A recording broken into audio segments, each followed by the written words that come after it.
주께서 큰 영광 받으신 줄로 믿습니다. 우리 주님이 죽음의 권세를 이기시고 부활하신 날입니다. 부활의 은총이 우리와 우리의 가정과 우리 교회, 우리나라와 온 세상에 새 생명으로 임하시기를 부활 주님의 이름으로 축원합니다. 부활절을 축하하려는 듯이 바깥에 벚꽃과 개나리, 목련이 앞다투어 피고 우리의 교회 안에도 아름다운 꽃들이 약동합니다. 새 생명이 약동하는 모습. 4월 첫 주일인 오늘 부활절, 내 영혼과 육신의 상태가 어떤지를 주님 앞에 점검하는 가장 귀한 날로 삼으시기를 바랍니다. 4월이라 하면 우리 머리에 떠오르는 유명한 시구절이 있습니다. 지금부터 꼭 99년 전에 쓰인 T.S. 엘리어트의 황무지 The Wasteland에서 그 첫 구절이 무엇이었나요? 4월은 가장 잔인한 달, 가장 잔인한 The cruelest. April is the cruelest month다. 무슨 말이었던가? 이상합니다. 왜 아름다운 4월이 잔인한 것일까? 시는 계속됩니다. 죽은 땅에서 라일락을 키워내고 기억과 욕망을 뒤섞고 잠든 뿌리를 봄비로 깨운다. 겨울이 오히려 따뜻했다. 점점 더 알 수가 없습니다. 죽었던 꽃나무와 그 뿌리를 깨우는 것이 어째서 잔인할까? 그 추웠던 겨울이 오히려 더 따뜻했다는 이유가 무엇일까? 그건 이렇습니다. 100년 전 그때는 제1차 세계대전의 상처로 사람들이 충격과 절망 상태에 있었습니다. 전쟁이 이렇게 온 세계에 걸쳐서 일어날 수가 있구나. 이제 다시 일어나야 할 회복과 재생의 때가 왔는데도 그들은 절망 때문에 움직이려 하지를 않습니다. 4월이 오고 회복하는 그러한 시기가 왔는데 이 회복의 꿈틀거림을 오히려 귀찮고 잔인하게 생각하면서 차라리 겨울이 더 나았다 하고 거부하는 사람들의 정신적 황폐, 이 정신적 황폐를 가리켜서 황무지라고 표현을 했던 것입니다. 100년이 지나 지금 우리에게 밀어닥친 이 코로나의 광풍은 전염병이 이럴 수도 있는 것이로구나. 삶의 많은 것을 빼앗았고 사람들의 정신을 파괴했습니다. 사랑하는 사람들과 만나지도 못하고 애써 이루어낸 일터에 문을 닫는 일도 하다 했습니다. 교회에 나갈 수 없는 날들이 계속되다 보니 신앙을 버리는 일까지 벌어지게 됐습니다. 부활의 때에 이제 다시 소망을 품고 일어나야 하건만 일어나기가 이제 절망 때문에 싫은 사람들, 일어나기가 꺼리는 사람들, 이러한 사람들의 앞에는 잔인한 세월만 계속될 뿐입니다. 여러분, 올해 4월과 더불어 찾아온 부활절은 지나온 어떤 해보다도 더욱 큰 의미를 줍니다. 죽은 땅에서 라일락을 키워내듯이 죽어버린 이 세상의 소망을 부활의 꽃으로 다시금 피워내라 하는 명령이 우리 앞에 있습니다. 이제 우리는 이 코로나를 경험하면서 역경이 오면 금방 무너져버릴 그런 것에 가치를 두어서는 안 된다는 사실을 알았습니다. 영원하고 신령한 것이 절실히 필요하다는 사실을 배웠습니다. 이 잔인한 시절을 부활의 소망으로 극복해야 한다는 것을 깨달았습니다. 그래서 우리는 다른 어느 때보다도 고린도전서에 있는 이 웅장한 부활의 시가 우리 마음을 생생하게 자극합니다. 그 위대한 부활의 시를 우리가 한번 살펴보겠습니다. 고린도전서 15장 42절부터 44절의 말씀입니다. 우리 귀한 말씀을 같이 봉독하시겠습니다. 죽은 자의 부활도 그와 같으니 썩을 것으로 심고 썩지 아니할 것으로 다시 살아나며 욕된 것으로 심고 영광스러운 것으로 다시 살아나며 약한 것으로 심고 강한 것으로 다시 살아나며 육의 몸으로 심고 신령한 몸으로 다시 살아나나니 육의 몸이 있은즉 또 영의 몸도 있느니라. 아멘. 이것이 부활의 노래입니다. 신령한 몸으로 다시 사는 부활 앞에 이제 잔인한 시간들을 끝내고 기쁨과 영광의 싹을 틔고 꽃을 피워 영원한 열매를 맺는 우리 성도들이 되시기를 주의 이름으로 축원합니다. 부활의 날 새벽에 일어난 일인데요, 우리가 읽은 마가복음에 잘 기록이 되어 있습니다. 여기 이 이미지 그림 박효진 자매가 그렸는데, 또 이 그림을 보신 부활 이미지를 보십시오. 세 여인이 향품을 들고 무덤을 찾아왔습니다. 이 세 여인의 이름은 성경에 있는 대로 한 분은 막달라 마리아, 또 한 분은 야고보의 어머니 마리아, 그리고 살로메 세 분이었습니다. 막달라 출신 마리아는 7 귀신이 든 병을 앓았다가 치유받고 그 후로 열심히 주님을 따른 여제자였습니다. 야고보의 어머니 마리아는 작은 야고보, 곧 예수님의 제자 가운데 야고보라는 분이 2분 있었는데 그 중에 작은 야고보, 알페오의 아들 야고보를 가리킵니다. 아들을 주님의 제자로 보낸 신실한 어머니가 한 분 오셨네요. 그리고 살로메는 큰 야고보와 요한 형제의 모친입니다. 예수님의 어머니 마리아와 친자매간이기 때문에 육신적으로 예수님의 이모가 되시는 분입니다. 이 세 분이 무덤에 오셨네요. 이 세 여인은 십자가를 끝까지, 주님의 고통을 끝까지 지켜보았던 분들입니다. 그리고 예수님이 십자가에서 숨을 거두시자 아리마대 사람 요셉이 무덤을 마련해서 십자가에서 내린 예수님의 시신을 눕혔는데 그곳까지 따라가서 그 무덤이 어디 있는가를 다 보았던 분들입니다. 그래서 이분들은 시체의 발을 향품을 사서 간직하고 이날을 기다립니다. 십자가의 날이 저물자 곧 토요일이 오고 그 토요일은 안식일이었습니다. 우리가 아는 대로 안식일의 규례에 따라서 아무 일도 할 수 없고 어느 곳도 갈 수 없기 때문에 아픈 마음을 간직한 채 안식일 다음 날 새벽이 오기를 기다렸던 것이죠. 드디어 안식 후 첫날이 왔습니다. 이 안식 후 첫날이 주일입니다. 이 주님의 날을 그 후로 주일이라고 부르게 된 것이죠. 매우 일찍이 해돋을 무렵에 금요일 저녁에 보아두었던 무덤으로 달려간 것입니다. 이분들은 달려가면서 서로 걱정스럽게 나눈 말이 있어요. 여인들의 힘으로는 도저히 움직이기 어려운 큰 돌이 무덤을 막는 것을 보았기 때문에 누가 그 돌을 굴려줄 것인가. 유대인의 무덤은 우리와는 좀 다른 형태로 되어 있습니다. 유대 사람들은 예루살렘 바깥에다 무덤을 쓰는데 산지에 바위를 뚫어서 만든 동굴의 형태로 되어 있습니다. 동굴 무덤 안에는 가족들의 시신을 함께 눕힐 수 있도록 방처럼 생긴 어느 정도 넓은 공간이 있죠. 그래서 시신을 눕히고 나면 큰 돌로 입구를 막습니다. 이게 유대인의 무덤이에요.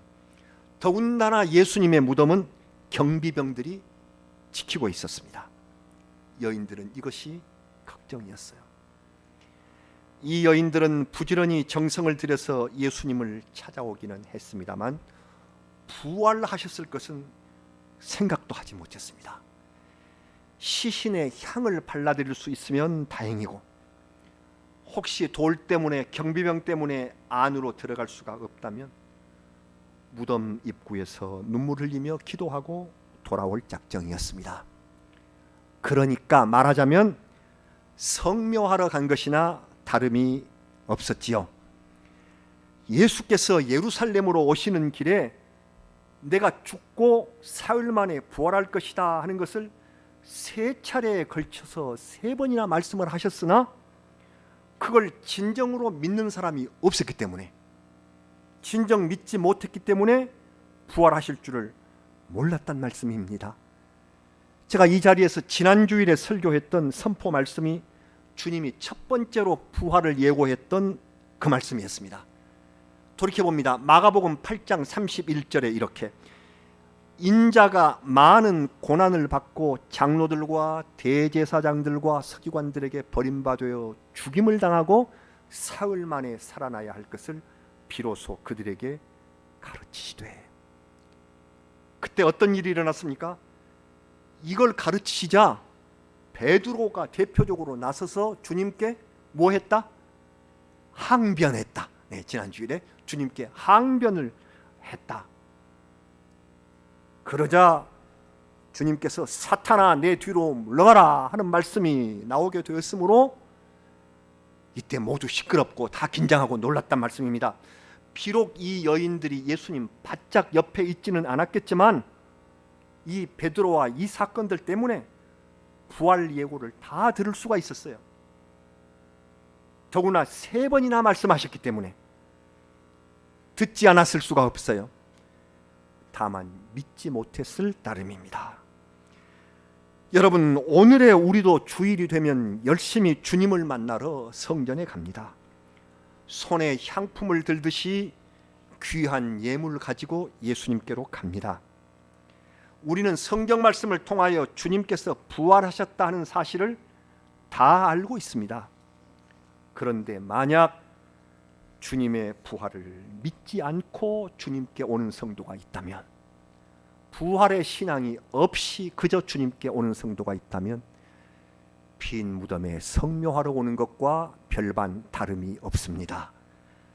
주님이 내 삶 속에 살아계신다는 확신이 없이 신앙생활을 한다는 것은 부활 소망 없이 무덤에 온 사람들의 모습과 다를 바 없습니다. 그분은 진정 살아계신 주님을 만나지 못할 뿐 성전의 바깥이나 바라보고 곁돌며 저 꽉 막힌 돌덩이처럼 근심에 눌려 지낼 수밖에 없는 형식적 크리스찬, 빈 무덤 앞에 서성 있는 사람들에 불과할 수 있다는 사실을 우리가 봅니다. 부활을 믿지 못한 사람들을 향해 울려오는 천사의 음성이 있었어요. 흰옷을 입고 무덤에 앉아있는 청년, 이렇게 그렸습니다마는 그 청년이 하나님께서 보내신 사자 천사였습니다. 천사는 세 여인에게 이렇게 말했습니다. 우리가 방금 봉독한 마가복음 16장 6절에, 청년이 이르되 놀라지 말라. 너희가 십자가에 못 박히신 나사렛 예수를 찾는구나. 그가 살아나셨고 여기 계시지 아니하니라. 보라, 그를 두었던 곳이니라. 천사는 부활하신 예수께서 무덤에 계시지 않고 새로운 약속의 자리로 가셨다, 곧 새 생명의 장소로 가셨으므로 거기서 주님을 배워라 하고 일러 주었습니다. 그러면 그 새 생명의 장소가 어딘가요? 이것도 예수께서 이미 말씀해 주셨던 곳입니다. 예수님이 마지막 만찬을 마치시고 감람산 겟세마네로 향할 때 주님이 제자들에게 너희가 다 나를 버릴 것이다 하시면서 이렇게 말씀을 하셨어요. 마가복음 14장 28절. 그러나 내가 살아난 후에 너희보다 먼저 갈릴리로 가리라. 여러분, 그 약속의 장소는 바로 갈릴리입니다. 갈릴리는 예수님이 성장하신 땅이고 인간을 위한 공생애를 시작하신 땅입니다. 또 대다수의 제자들이 태어난 고향이지요. 그러나 이런 이유만으로 갈릴리를 새 생명의 장소로 정하신 것은 아니에요. 예루살렘과 달리 가난하고 순수한 백성이 사는 곳, 그러면서 진실하고 뜨거운 신앙이 타오르고 있는 바로 그러한 장소가 갈릴리였습니다. 예루살렘과 대조돼요. 예루살렘은 으리으리한 대성전이 있고 높은 권위를 지닌 대제사장과 서기관들이 있으나 위선을 부리며 사는 그런 장소 예루살렘이 아닙니다. 가난한 사람들이 믿음으로 사는 갈릴리, 그 디베리아 호수 부근 보잘것없는 거처에서 순수한 서민 어부들만이 살고 있는 곳이지만 그곳에서 부활 예수님께서는 오셔서 사명을 회복시키는 장소로 삼으셨습니다.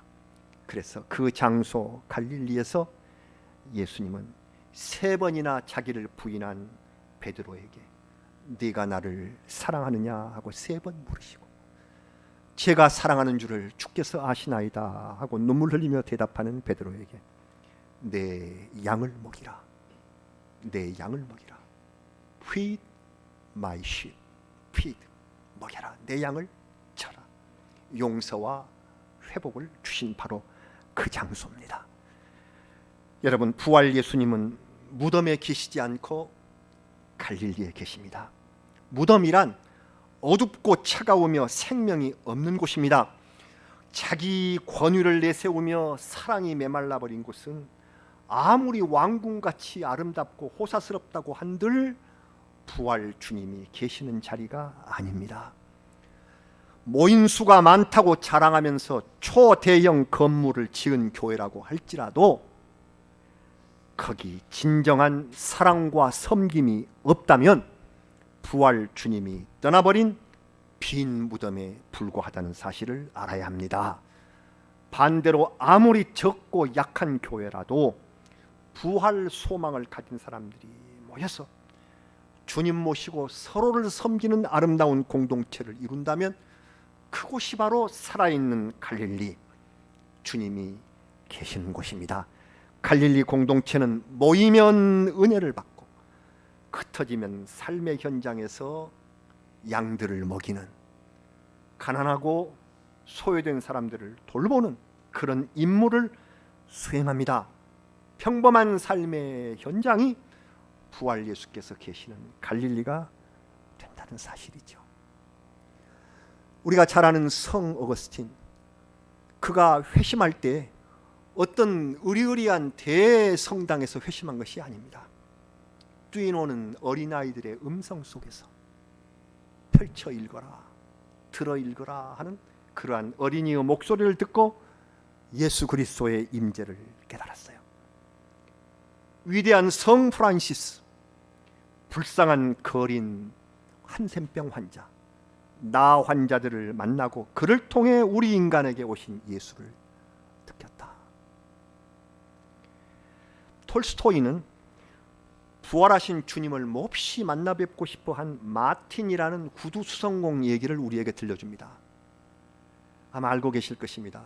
구두방을 경영하는 구두 수성공 마틴은 예수님이 내 구두방에 한번 찾아오셨으면 그것이 일생 소원이었고 기도를, 어느 날 저녁에 너의 집을 찾아가겠다 하는 주님의 말씀을 들었습니다. 오신다고 약속하신 그날을 얼마나 마틴이 기다렸는지 모릅니다. 그러나 오신다던 그날 주님은 오시지 않고 청소부 할아버지 한 사람, 아기를 업은 여인 한 분, 그리고 불쌍한 거지 한 사람만 다녀갔습니다. 저녁까지 기다렸지만 주님이 오시지 않았습니다. 그는 오늘 내내 한 일이 청소부한테는 차를 한 잔 대접했고 아기 어머니한테 한 끼 식사를 나눴고 불쌍한 거지한테 작은 구제를 한 것에 불과했었는데 예수님은 오시지 않다니, 그날 저녁 주님이 꿈에 나타나셨습니다. 내내 기다렸다고 왜 안 오셨냐고 하는 마틴에게 예수님은 내가 3번이나 내 집을 갔다. 그리고 대접 참 잘 받았다. 착한 마틴아 하고 말씀을 하셨다는 것입니다. 부활 예수님은 우리 삶의 자리, 양을 먹이는 자리에 오신다. 우리가 서로 양을 먹일 때마다 그곳을 새 생명의 장소로 삼으시는 갈릴리의 예수님을 우리의 마음속에 기억합니다. 사랑하는 여러분, 부활절은 우리 믿음의 근본이며 교회의 역사가 시작한 날입니다. 모든 주일은 작은 부활절입니다. 주님께서 살아나심으로써 예배 드리던 날이 안식일이었는데 이 토요일 안식일이 변하여 주일, 곧 일요일로 바뀌고 이 주일이 매 주간의 첫날이 됐습니다. 그래서 교회는 부활절의 중요성을 새기면서 부활 이전 40일 동안의 사순절을 부활의 준비 기간으로 삼고 있고요. 그리고 부활절로부터 시작된 오늘부터 앞으로의 50일, 이 기간을 가리켜서 기쁨의 50일이라고 합니다. 영어로는 The Great 50 Days, 위대한 50일이라 그렇게 말합니다. 내일부터 이 기쁨의 오늘부터 50일 동안 기쁨의 50일, 승리와 기쁨과 감사로 보내면서 교회의 빛깔은 흰 빛으로 장식을 하라. 그래서 성도 여러분 앞에 흰 옷을 입고 흰 가운으로 여기에 섰습니다. 부활 상징하는 색깔은 흰 빛입니다. 그래서 다음 주일은 부활절 두 번째 주일, 세 번째, 네 번째, 일곱 번째 주일을 지나고 부활 후 딱 50일이 되는 날은 성령 강림주일, 오순절 성령께서 마가의 다락방에 임하신 바로 그날입니다. 모두가 부활절 중심으로 되어 있습니다. 이 교회력의 의미가 무엇입니까? 그리스도의 부활이 우리의 신앙의 중심이다 하는 것을 우리에게 밝혀주시고 있습니다. 하나님의 자녀이신 여러분은 예수 그리스도께서 부활하심을 확실히 믿습니까? 그리고 우리도 주님의 날에 그리스도를 따라서 영원한 새 생명으로 부활하게 될 줄을 믿으십니까? 여러분, 이 믿음이 없다면 우리의 신앙생활은 헛것입니다. 성경이 그렇게 말씀하셨습니다. 헛것이라고. 고린도전서 15장 14절을 우리 다 같이 봉독하시겠습니다. 그리스도께서 만일 다시 살아나지 못하셨다면 우리가 전파하는 것도 헛것이요 또 너의 믿음도 헛것이며. 부활은 우리 믿음의 시작이며 완성입니다. 만일 우리 예수님의 부활을 조금이라도 마음으로 의심했거나 나도 주님을 따라 부활할 것이라는 것을 믿지 못한다고 생각하는 성도가 있다면 올해의 이 부활절, 코로나로 심했던 이 부활절을 통해서 부활 신앙을 갖고 믿고 고백하는 성도들이 되시기를 원합니다. 그렇게 하시기 바랍니다. 그 순간부터 삶이 완전히 달라지고 새 생명의 은혜가 충만히 임하게 될 것입니다. 헛것이 될 뻔했던 내 믿음과 내 삶이 영원한 생명으로 바뀌는 기적의 역사가 일어나게 될 것입니다.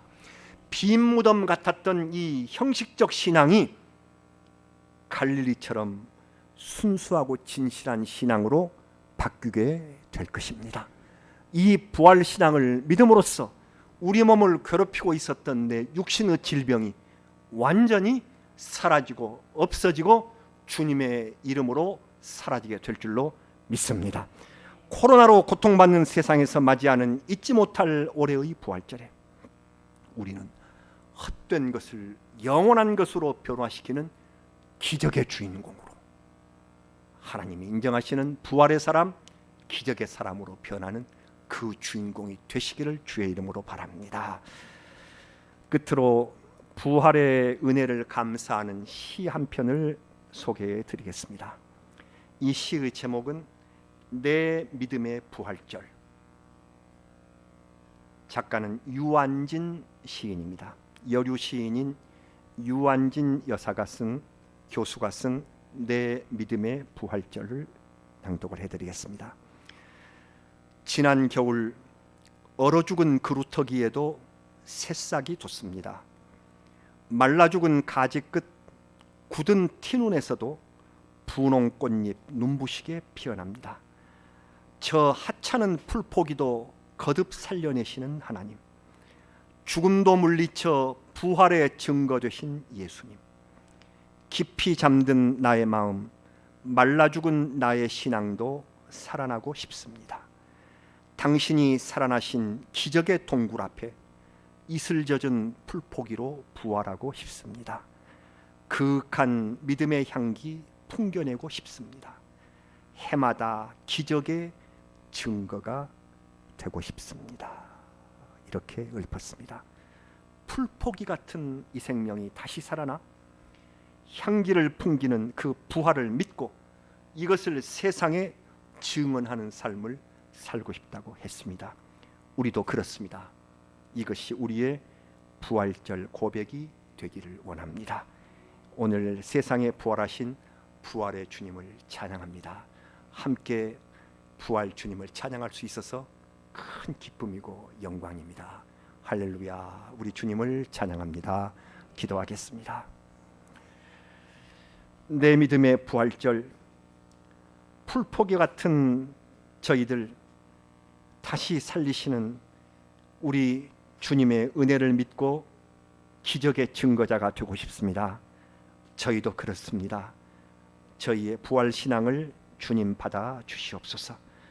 자꾸 의심하며 회의에 젖었던 저희들을 용서하시고 올해 이 코로나로 심한 부활절, 헛된 것을 영원한 것으로 변화시키는 기적의 주인공이 되게 하여 주시옵소서. 예수님의 이름으로 기도드리옵나이다. 아멘.